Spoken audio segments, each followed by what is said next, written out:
Hello everyone. हमारा आज का टॉपिक है इलेक्टिव काउंसलिंग यानी कि समन्वित परामर्श। देखो, हमने कौन कौन सी काउंसलिंग पढ़ ली। Directive counselling, non directive counselling, third one is eclectic counselling. अब देखो, एक्लेक्टिक काउंसलिंग में क्या होता है, नेचर ऑफ प्रॉब्लम और नेचर ऑफ क्लाइंट।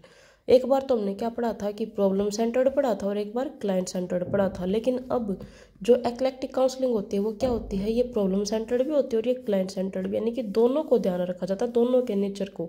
इन दोनों के बेस पे क्या बनी है, ये एक्लेक्टिक काउंसलिंग बनी है। यूज इसमें क्या किया जाता है, use directive and non directive counselling in mixed way. इसमें डायरेक्टिव और नॉन डायरेक्टिव जो दोनों काउंसलिंग थे, दोनों को मिक्स करके यूज किया जाता है। उसे क्या बोलते हैं, एक्लेक्टिक काउंसलिंग। अब डेफिनेशन में क्या लिखोगे, मेन बात तो यही है। डेफिनेशन तो क्या है लिखनी है, इसका एक इंट्रो बना के लिख लेना पेपर में अगर ये क्वेश्चन आ जाए तो। इसमें क्या है कि जो nature of problem, nature of client, दोनों को मद्देनजर रखते हुए, यानी कि दोनों के आधार पर हम क्या करते हैं, जो डायरेक्टिव और नॉन डायरेक्टिव काउंसलिंग दोनों को मिक्स्ड वे में यूज़ करके जब प्रॉब्लम के सॉल्यूशन को निकालते हैं, प्रॉब्लम को जब हम सॉल्व करते हैं या क्लाइंट की जब हम मदद करते हैं तो उसे क्या बोलते हैं, एक्लेक्टिक काउंसलिंग बोलते हैं। और ये जो एक्लेक्टिक काउंसलिंग है, इसको एस्टेब्लिश किसने किया था, आर.सी. थॉर्न ने। देखो, इसमें क्या होता है, इसमें जो काउंसलर होता है ना वो यूज़ करता है, क्या यूज़ करता है, the best of all counselling worlds. यानी कि जो काउंसलिंग वर्ल्ड की जितनी भी बेस्ट चीज़ें होती है ना उसको यूज़ करेगा वो। मतलब क्या, काउंसलिंग वर्ल्ड का क्या मतलब है, इसमें कैसे अप्लाई करेगा वो इसको, कि middle of the road theory, इसको क्या बोलते हैं, एक थ्योरी है middle of the road theory. यानी कि इसमें क्या क्रिएट किया जाता है, क्या क्रिएट किया जाता है इसमें, पर्सनलाइज्ड एंड प्रोफेशनल सिस्टम। कौन कौन से सिस्टम होते हैं, तो पर्सनलाइज्ड सिस्टम होता है, दूसरा क्या होता है, प्रोफेशनल सिस्टम। इन दोनों को इंक्लूड किया जाता है। Important element of both counselling, क्या इंक्लूड किया जाता है इन दोनों में, डायरेक्टिव काउंसलिंग और नॉन डायरेक्टिव काउंसलिंग, दोनों काउंसलिंग के एलिमेंट को मिक्स करके उनमें जो इम्पोर्टेंट चीज़ें होती हैं वो निकाल ली जाती हैं। फिर एलिमेंट ऑफ बोथ काउंसलिंग, ये मैंने बता दिया कि डायरेक्टिव काउंसलिंग और नॉन डायरेक्टिव काउंसलिंग में जो जो चीज़ें इम्पोर्टेंट होती हैं उनको क्या किया जाता है, इसमें इंक्लूड किया जाता है। एक बार फिर देखो इसको, ये वाली चीज़ें मेरे को पता है, तुम्हें थोड़ा टाइम लगेगा इसको याद रखने में, एक दो बार पढ़ोगे ना तो याद हो जाएगा। ये तो पता चल गया ना कि एक्लेक्टिक काउंसलिंग होती क्या होती है, प्रॉब्लम और क्लाइंट दोनों के नेचर के बेस पे जब हम डायरेक्टिव नॉन डायरेक्टिव काउंसलिंग को मिक्स्ड वे में यूज़ करते हैं तो वो क्या होता है, हमारा एक्लेक्टिक काउंसलिंग। इसको एस्टेब्लिश किसने किया था, आर.सी. थॉर्न ने।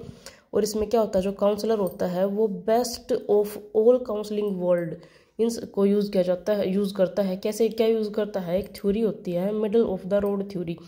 इस थ्योरी को ज़रूर मेंशन करना अगर ये क्वेश्चन पेपर में आए तो। Middle of the road theory इसमें क्या क्रिएट करता है, इसमें जो पर्सनलाइज्ड और प्रोफेशनल सिस्टम होता है ना उसको क्रिएट करता है। क्रिएट करने का मतलब क्या है, इसमें क्या क्या क्रिएट करने के बाद क्या क्या होता है, इसमें include important elements of both counselling.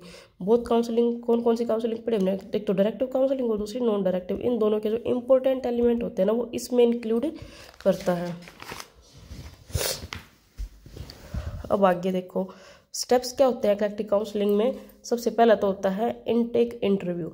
Intake interview का मतलब अंतःग्रहण साक्षात्कार, यानी कि प्राइमरी जो इंटरव्यू होता है उसका रिजल्ट क्या होता है, रेपर्ट मैंने क्या बताया था तुम्हें, सौहार्दपूर्ण संबंध स्थापित करना। सबसे पहले तो जो इंटरव्यू होता है वो किस लिए होता है, सिर्फ उसके मतलब जो क्लाइंट और काउंसली और काउंसलर उन दोनों के बीच में एक रेपर्ट रिलेशनशिप के लिए प्राइमरी इंटरव्यू लिया जाता है। सेकंड क्या होता है, ओपनिंग फेज होता है फिर इसका, यानी कि प्राथमिक प्रावस्था। इसमें क्या होता है, कलेक्ट सम बेसिक इन्फॉर्मेशन। इसमें जो काउंसलर है वो काउंसली से कुछ बेसिक इन्फॉर्मेशन कलेक्ट करता है, प्लानिंग फॉर नेक्स्ट स्टेप। और ये इस इन्फॉर्मेशन से क्या करता है फिर काउंसलर, जो आगे के जो स्टेप होते हैं उनकी प्लानिंग करता है। ठीक है। थर्ड क्या है, असेसिंग रिसोर्सेज, यानी कि संसाधनों का मूल्यांकन करता है। संसाधनों का मूल्यांकन मतलब जो काउंसली होता है उसकी फिजिक, उसकी मेंटल एबिलिटी, उसकी कैपेबिलिटी, उसकी डिजायर्स, उसका जो वर्बल स्किल्स है, इनको क्या किया जाता, क्या करता है वो इनको असेस करता है, इनकी असेसमेंट करता है। फिर सेकंड क्या है, इसमें टूल्स होते हैं। कौन से टूल्स, जिन टूल्स की हेल्प से जो डाटा कलेक्ट किया था, यानी कि जो इन्फॉर्मेशन कलेक्ट की थी, उनको क्या करके रखते हैं, उन टूल्स को सेव कर लेते हैं या फिर उनको नोट कर लेते हैं। क्यों कर लेते हैं? क्योंकि वो फ्यूचर में यूज़ करेगा फिर उसको, इस सारे प्रोसेस में काउंसलर इसको यूज़ करने वाला है। ये याद रखना कि काउंसली होता है ना, जो क्लाइंट होता है, उसकी क्या क्या किस किस चीज़ की काउंसलिंग की किन किन चीज़ों की असेसमेंट की जाती है, कि उसका फिजिक कैसा है, उसकी मेंटल एबिलिटी क्या है, उसकी कैपेबिलिटी क्या है, उसकी डिज़ायर्स क्या क्या है, उसकी वर्बल स्किल्स कैसी हैं। ठीक है। और फिर क्या है, इसमें जो टूल्स यूज़ किए जाते हैं उनको क्या करते हैं, उनकी जो इस इन्फॉर्मेशन होती है ना उसको कलेक्ट करके रख लेते हैं और उनको क्या कर लेते हैं, नोट कर लेते हैं या सेव कर लेते हैं। आगे क्या है, प्लानिंग एंड मेथड। फिर क्या करते हैं, योजना तथा विधि। इसमें क्या होता है, जो काउंसलिंग प्रोसेस, ठीक है, उसकी प्लानिंग, और फिर क्या है, जो मेथड और मीडियम जो यूज़ करने हैं उनका सिलेक्शन करते हैं। यानी कि काउंसलिंग प्रोसेस में जो काउंसलिंग का जितना भी प्रोसेस रहेगा उसकी प्लानिंग करेंगे, और क्या करेंगे, जो मेथड यूज़ करने हैं, जो मीडियम यूज़ करना है उसका क्या करेंगे, सिलेक्शन करेंगे। इसके बाद क्या है, self understanding and self acceptance. स्वबोध तथा स्व स्वीकृति।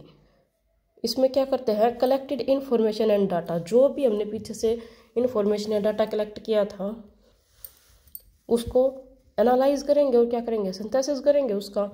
इसका रिजल्ट क्या निकलेगा कि एक सिचुएशन क्रिएट होगी। कैसी सिचुएशन, जो क्लाइंट होता है वो चूज करेगा करेक्ट मेथड को फॉर सॉल्विंग प्रॉब्लम। यानी कि अब इस यहाँ पे काउंसलर का कोई वो नहीं रहा। काउंसलर ने सिचुएशन को, जो डाटा था, जो इन्फॉर्मेशन थी, उसको कलेक्ट किया, उसको एनालाइज किया, सिंथेसिस किया, और उसके बेसिस पे क्या हुआ, एक सिचुएशन क्रिएट की। सिचुएशन क्रिएट करने के बाद जो क्लाइंट होता है उसने खुद ही चूज कर लिया कि correct method for solving problem, उस प्रॉब्लम को सॉल्व करने के लिए करेक्ट मेथड क्या है, और फील कॉन्फिडेंट एंड कैपेबल। अब क्या करेगा, अगर जो उसने खुद ही अपना डिसीजन ले लिया है कि भाई क्या डिसीजन तुम्हारे लिए सही है, प्रॉब्लम सॉल्व कर ली उसने अपनी खुद ही, तो वो कॉन्फिडेंट फील करेगा और खुद को कैपेबल भी मानेगा।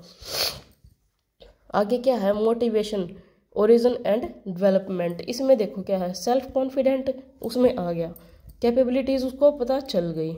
अब क्या होगा, वो मोटिवेट होगा, मोटिवेशन। और ये जो मोटिवेशन है ये किस में हेल्प करेगा, प्रॉब्लम को सॉल्व करने में। क्या देखो, मोटिवेशन क्या काम करता है इसमें, ओरिजिन एंड डेवलपमेंट। यानी कि देखो, मोटिवेशन मिलने के लिए किस चीज़ की ज़रूरत पड़ती है। कोई इंसान मोटिवेट कब फील करेगा, जब वो सेल्फ कॉन्फिडेंट होगा या और उसको अपनी कैपेबिलिटीज़ का पता होगा। अब एक इंडिविजुअल है, यानी कि जो क्लाइंट है या फिर जो काउंसली है, उसको सेल्फ कॉन्फिडेंट भी है, वो उसको अपनी कैपेबिलिटीज़ का भी पता है, तो वो क्या फील करेगा, मोटिवेटेड फील करेगा। और ये जो मोटिवेशन है, जो मोटिवेटेड वो खुद को फील कर रहा है, वो हेल्प किस चीज़ में करेगा, उस प्रॉब्लम को सॉल्व करने के लिए। 7th क्या है, use of resources and modification. यानी कि संसाधनों का इस्तेमाल व परिवर्तन। संसाधन यानी कि जो भी रिसोर्सेज उसने यूज़ किए हैं उनको, वो जो भी रिसोर्सेज उनको यूज़ करेगा, और अगर ये लगे कि नहीं भी इसमें चेंज की नीड है तो क्या करेगा, उसको मॉडिफाई करेगा। अब देखो, अप्रिशिएट क्या, यानी कि काउंसली को अप्रिशिएट किया जाएगा to use his own resources, कि तुम अपने खुद के रिसोर्सेज को यूज़ करो। फिर काउंसलर हेल्प करेगा काउंसली की किस चीज़ में, प्रॉब्लम को सॉल्व करने में, और उस प्रॉब्लम को सॉल्व करने के लिए जो उसका बिहेवियर है उसको मॉडिफाई करने की जो ज़रूरत है। मॉडिफाई बिहेवियर करने का मतलब क्या है, कि जो उसके बिहेवियर में जिन भी चीज़ों की चेंजेस की ज़रूरत है, डिज़ायर है, उसके लिए और सारा मसला क्या है, इसको करना क्या है, सारी प्रॉब्लम क्या है, उसको प्रॉब्लम को सॉल्व करना है खुद के रिसोर्सेज से। क्यों, क्योंकि जब वो खुद के रिसोर्सेज से अभी प्रॉब्लम को सॉल्व करेगा तभी तो वो फ्यूचर में प्रॉब्लम सॉल्व कर पाएगा ना। ठीक है। अब आगे है decision making and acceptance of solution. देखो, सारी चीज़ें हो गई, प्लानिंग भी बन गई, प्रोसीजर भी हो गया, मेथड भी चूज कर लिया अपने अकॉर्डिंग। सारा सब कुछ किसने किया है, ये सारा सब कुछ किसने किया, काउंसली ने ये सारी चीज़ें कर ली। वो सेल्फ कॉन्फिडेंट भी फील कर रहा है, अब कैपेबल भी खुद को मान रहा है, सारी चीज़ें वो कर रहा है। अब निर्णय लेना और समाधान की स्वीकृति, यानी कि decision making and acceptance of solution. जब उसने सारी चीज़ें खुद की हैं, उसने डिसीजन भी खुद लिया है, सॉल्यूशन भी उसने खुद निकाला है, तो उसकी एक्सेप्टेंस भी वो कर लेगा। यानी कि जो काउंसली है वो टेक डिसीजन हिमसेल्फ, अपने आप ही डिसीजन लेगा, और जो उसने डिसीजन लिया है उस सॉल्यूशन को, उस डिसीजन के बाद जो सॉल्यूशन निकला उसको एक्सेप्ट भी करेगा, क्योंकि उसने सेल्फ टेकन यानी कि सेल्फ खुद से लिया है अपने आप से। इसके बाद इसका क्या, और जो काउंसली है वो कोग्निटिव थिंकिंग, बिहेवियर, इन सब में चेंजेस आते हैं। क्यों आते हैं, ये जो चेंजेस आते हैं, चेंजेस की वजह से क्या होता है, due to these changes problem solved, और प्रॉब्लम सॉल्व्ड तो काउंसलिंग प्रोसेस खत्म, स्टॉप्ड। इसके बाद क्या, फॉलो अप स्टडी, यानी कि अनुवर्तन अध्ययन। आफ्टर सम टाइम, कुछ टाइम के बाद क्या होगा कि इस सारे जो सॉल्यूशन हमें मिला है इसको चेकआउट करेंगे, इसकी स्टेबिलिटी जो रिजल्ट की है उसको चेक करेंगे। फिर क्या, इवेल्युएशन, मूल्यांकन करना। जो एक्लेक्टिक काउंसलिंग होती है इसकी कोई डिमेरिट होती नहीं। क्यों डिमेरिट नहीं होती, क्योंकि ये जो इसमें दोनों का डायरेक्टिव काउंसलिंग और नॉन डायरेक्टिव काउंसलिंग दोनों का मिक्सचर होता है, और ये क्या होता है, ज़्यादा यूजफुल होता है और इसके रिजल्ट भी क्या होते हैं, स्टेबल। इसके साथ ही काउंसलिंग वाला चैप्टर भी खत्म। नोट्स इनके मैं टेलीग्राम पे अपलोड कर दूंगी, चेक कर लेना। Thank you. चैप्टर भी खत्म।